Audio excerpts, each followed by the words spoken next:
Alors bonjour à toutes et à tous, aujourd'hui on se retrouve au studio Georges des Batignolles pour une vidéo sur le bagad de Nantes. On va parler bagad, on va parler d'histoire du bagad de Nantes et le bagad en général, et on va rencontrer quelques personnes et ça va être très sympathique. Je vous invite à me suivre.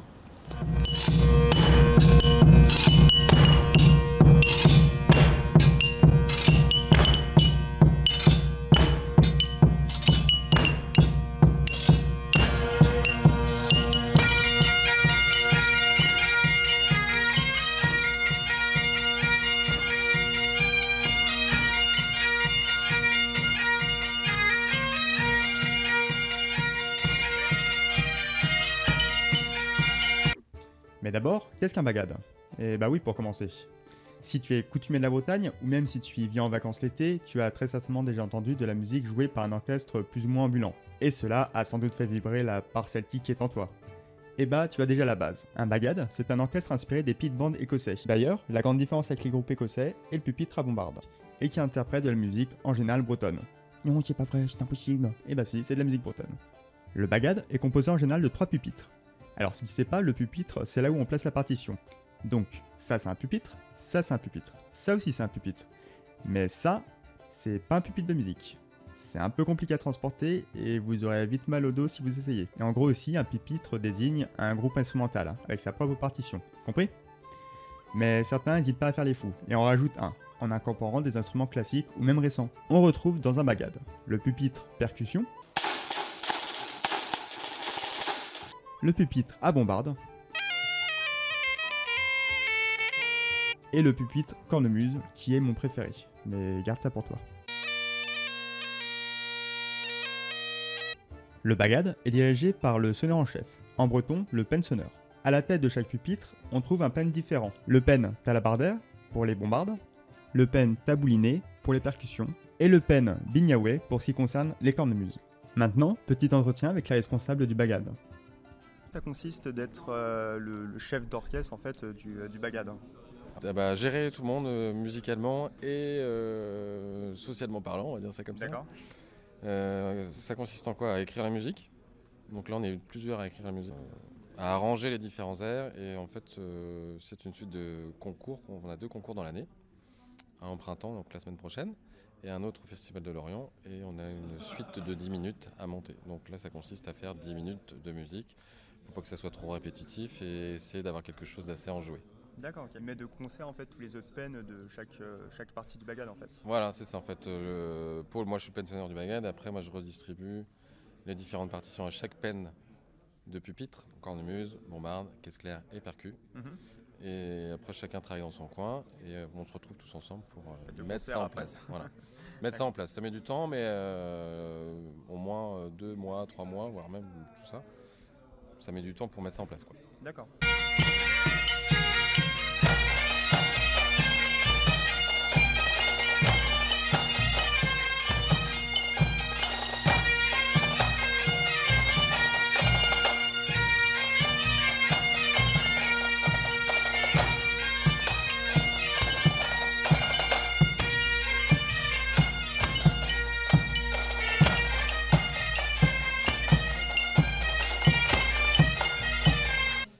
Donc moi je m'appelle Eric Dilly, je suis le penn cornemuse du bagad de Nantes depuis 2012. J'ai appris à jouer de la cornemuse à partir de l'âge de 10 ans, mais dans le Morbihan, je suis originaire du Morbihan. D'accord. Et je suis arrivé sur Nantes pour le travail parce que je suis ingénieur. En quoi ça consiste d'être penn cornemuse?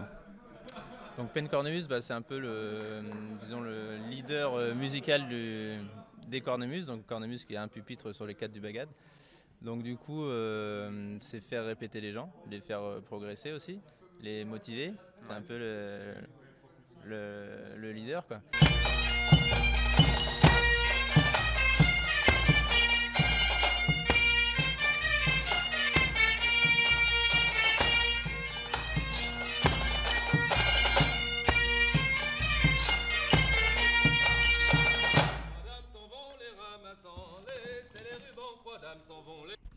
Qu'est-ce que ça signifie pour toi être penn percu? Qu'est-ce que ça donne comme responsabilité? Qu'est-ce que ça t'incombe en fait dans le bagad? Alors le pen percu, en gros, il a la mission déjà d'écrire toutes les partitions de percu en, en étant en constante relation avec le pen sonneur du bagad, le pen, celui qui dirige les cornemuses, les bombardes et les caisses claires. D'accord. Et en gros, on écrit chacun de notre côté les partitions après avoir reçu déjà les partitions de cornemuse et de bombarde. D'accord, donc Et c'est on met le moule principal entre Voilà, guillemets, et c'est vous ça. faites Et on autour. se fixe, on se greffe là-dessus.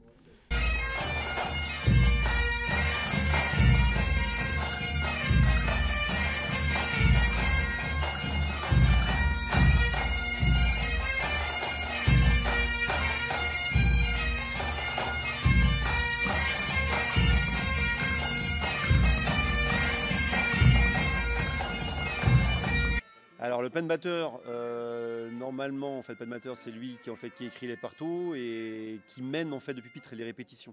C'est-à-dire qu'il va faire travailler l'écriture des partitions, mais là on se répartit aussi les tâches dans le pupitre. On essaie de répartir et d'évoluer dans l'écriture. Ça fait 10 ans que j'écris, donc à un moment donné on tourne en rond, donc on met aussi les jeunes pour pouvoir, et surtout d'animer en fait la partie, en fait tout ce qui est répétition.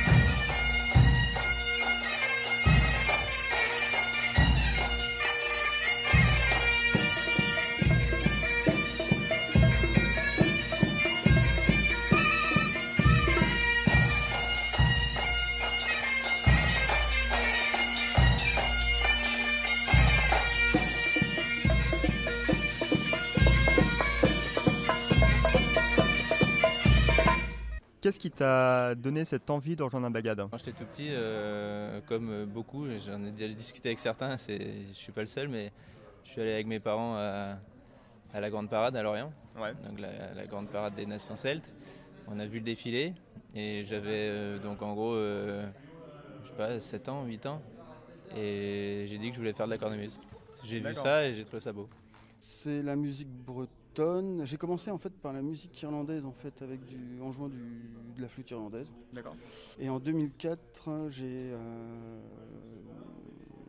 commencé à apprendre la cornemuse à Paris, au Bagad Quai. Ça m'a bien plu. Alors on faisait autant de l'écossais que du breton. Alors, moi, on m'a appelé en fait pour donner des cours il y a un peu plus de 10 ans en Bombarde, simplement. Parce que moi, je jouais au Bagad d'Auray, avec Evren Allery, j'ai joué pendant 15 ans là-bas. D'accord. Donc Auray à côté de Vannes, qui se situe en première catégorie. Nous, on est en seconde catégorie.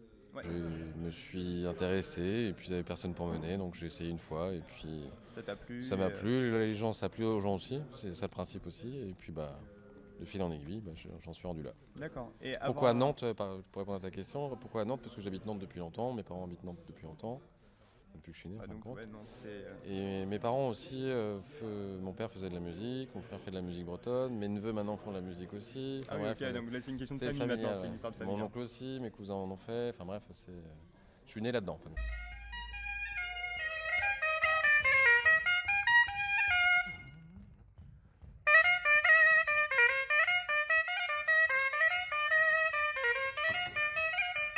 Tu es l'historien du groupe, on m'a présenté à toi de cette façon-là. Est-ce que tu peux me dire un petit peu l'histoire des bagad? Alors l'histoire des bagad, ça remonte grosso modo à 1945, juste après la guerre 39-45. Bon, je rassure tout le monde, j'étais pas né, hein, on me l'a raconté. C'est-à-dire que pendant la guerre 39-45, les soldats français se sont rendus compte que les Écossais avaient toujours des sonneurs devant les combattants pour leur donner du cœur à l'ouvrage. Et donc ils jouaient en groupe avec des cornemuses. Et c'est ce qui a un petit peu donné l'idée au retour de la guerre de faire des formations en intégrant les cornemuses écossaises. Puisqu'initialement, en Bretagne, les groupes s'étaient formés uniquement de sonneurs de couple, une bombarde et un bignoukose. Parce que j'ai vu, il y a une origine quand même au 19e siècle, enfin milieu 19e siècle pour les bagad bretons en général, mais ça a vraiment pris cours après la Seconde Guerre mondiale. C'est vraiment, et là donc c'est parti, le premier bagad qui a été créé en Bretagne, donc c'est le bagad de Carhaix, les cheminots de Carhaix justement, en 1945. Aujourd'hui, des bagad peuvent estimer à 350-400 groupes. D'accord. Et est-ce que ça arrive d'avoir des échanges avec l'Écosse, qui est aussi l'un des socles entre guillemets de ce style, je sais pas comment on peut appeler ce style de musique, style celtique. Celtique, Ouais, le style celtique en fait. Est-ce qu'il y a des échanges qui s'opèrent? Est-ce que des fois vous voyagez dans ces pays et eux ils viennent ici en Bretagne? Bien évidemment, pendant longtemps on a été jumelé avec le paqueband de Kirkcaldy.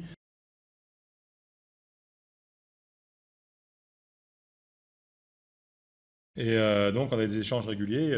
On allait chez eux, ils venaient chez nous, on échangeait, etc.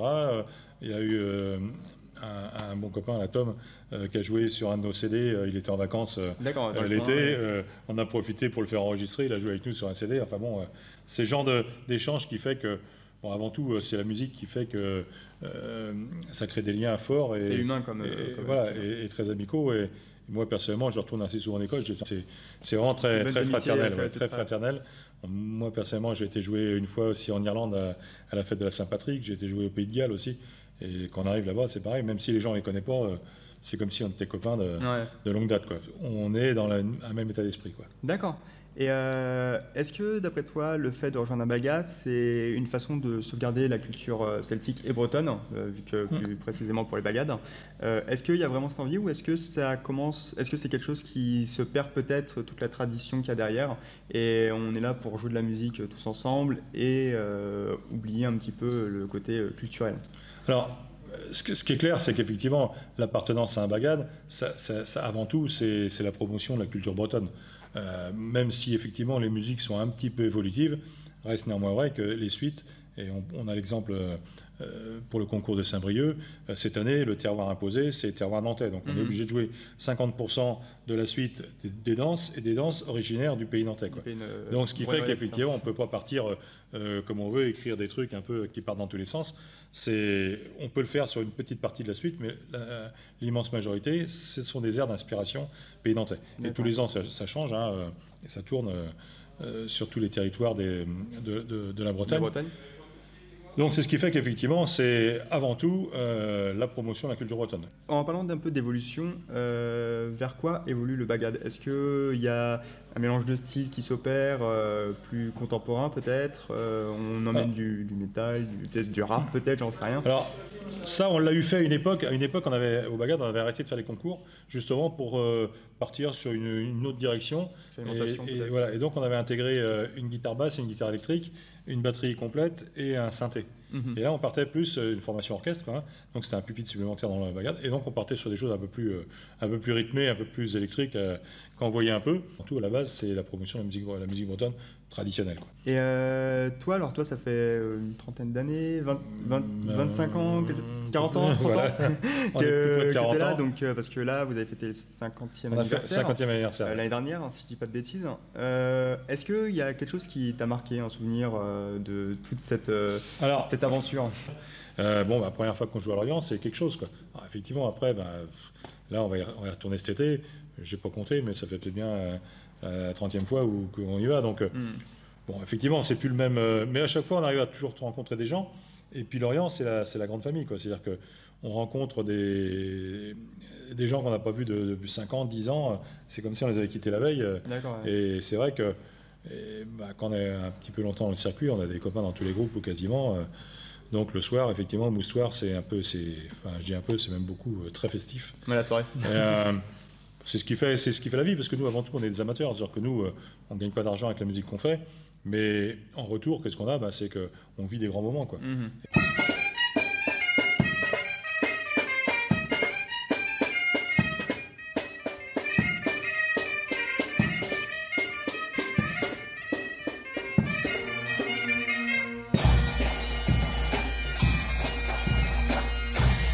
Être pensionneur, est-ce que c'est beaucoup de travail pendant les répétitions, mais après c'est plus tranquille? C'est pas mal d'investissement en fin de compte.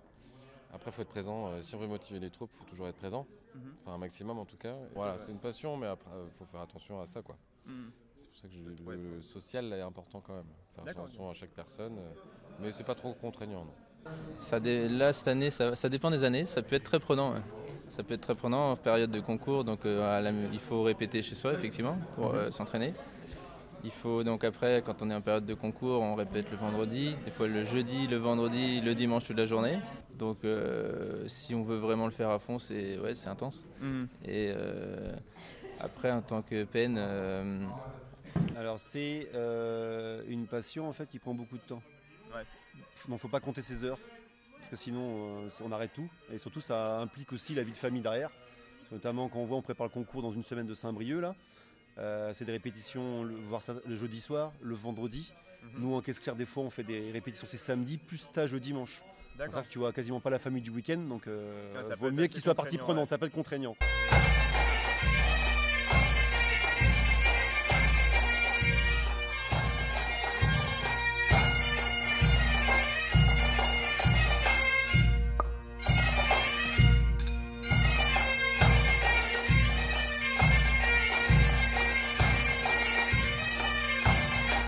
Et qu'est-ce qui a fait que tu as rejoint le bagad en fait? Est-ce que c'est quelque chose de familial ou est-ce que c'est toi, un jour, tu as entendu la musique et ça t'a donné envie en fait? Puis, comme pas mal de monde, il y a une légende qui dit que dès qu'on a entendu la musique, on a dit je veux jouer ça. Et donc tu es le président de l'association qui dirige le bagad. Et ça consiste en quoi en fait? Du coup, faut savoir que le bagad est composé d'à peu près entre 70 et 80 personnes, l'association. Dans le bagad, on a le bagad, donc nous là aujourd'hui. Il y a aussi le bagadig, donc c'est les élèves qui apprennent. C'est un bagad école, donc eux ils se présentent au concours de 5e catégorie. Et en plus, on a aussi des élèves en formation qui viennent tout juste de débuter leur formation musicale et qui ne peuvent pas encore jouer en bagadig parce qu'ils sont trop jeunes. Et ils complètent leur formation avant d'intégrer le bagadig. Une fois qu'ils arrivent au bagadig, ça dure le laps de temps qu'il faut pour être formé. Puis après, ils arrivent au bagad et là, du coup, ils font les sorties, les concerts, les concours avec nous, quoi. Faire partie d'un bagad, est-ce que ça a une signification particulière? C'est juste, enfin, c'est quelque chose de humain, se retrouver tous ensemble pour jouer, ou est-ce que c'est faire préserver la tradition bretonne, ce genre de choses? Ça a plusieurs facteurs, hein, parce que on est là dans le bagad, on est 35, on a tous des origines sociales différentes, on fait pas tous le même boulot, donc on discute avec plein de gens, c'est hyper enrichissant humainement. Après, forcément, il y a la tradition bretonne où on l'a fait perdurer le plus possible. On est content d'aller en prestation, d'aller en concert, de montrer ce qu'on fait, de montrer que la musique bretonne, c'est pas que du biniou, de la bombarde, il y a aussi plein de choses avec les percussions, avec des mélanges, par exemple avec le Cercle Olivier de Clisson, avec qui on a un partenariat. On a eu un partenariat aussi avec Macaiba, qui est un groupe de percussion brésilienne. Donc c'est la tradition, mais aussi dans la modernité, quoi. Et ça, c'est intéressant. Ça demande quoi l'organisation des concours? Est-ce qu'il y a peut-être un prix d'entrée? Est-ce qu'il faut être sur un certain niveau pour pouvoir y rentrer? Comment ça se passe en fait? En gros, nous, on est régi par la fédération Sonerion, ce qui veut dire sonneur en breton. La Bodadeg Sonerion est une association datant de 1943. Elle a pour but d'assurer la promotion des bagades. Elle est constituée de 5 sous-fédérations couvrant les 5 départements bretons, et un autre qui s'occupe du reste du monde. Depuis 1949, tous les ans, la Sonerion met en place un championnat. Pour ce qui est des concours, on en trouve plusieurs, mais 2 sont vraiment importants. Le concours du printemps, dont la répétition à laquelle vous assistez est dans ce cadre-là, et un autre concours en été. Et en gros, il y a 5 catégories. La 5e catégorie, c'est vraiment les bagades, les débutants, qui ont un petit niveau, quoi. Et la première catégorie, c'est vraiment les grosses machines de guerre, comme le bagad Quimper ou le bagad Cap-Caval. Nous, on est en seconde catégorie et tous les ans, au championnat, il y a 2 montées, 2 descentes. Ouais, c'est ça, un peu donc la ligue, c'est un peu comme le football avec une ligue, les 2 gagnants montent, les deux derniers au classement descendent. Donc c'est comme ça qu'on établit un championnat sur 2 manches. Une première manche au printemps, une deuxième manche à l'été à Lorient. D'accord, ok, très bien.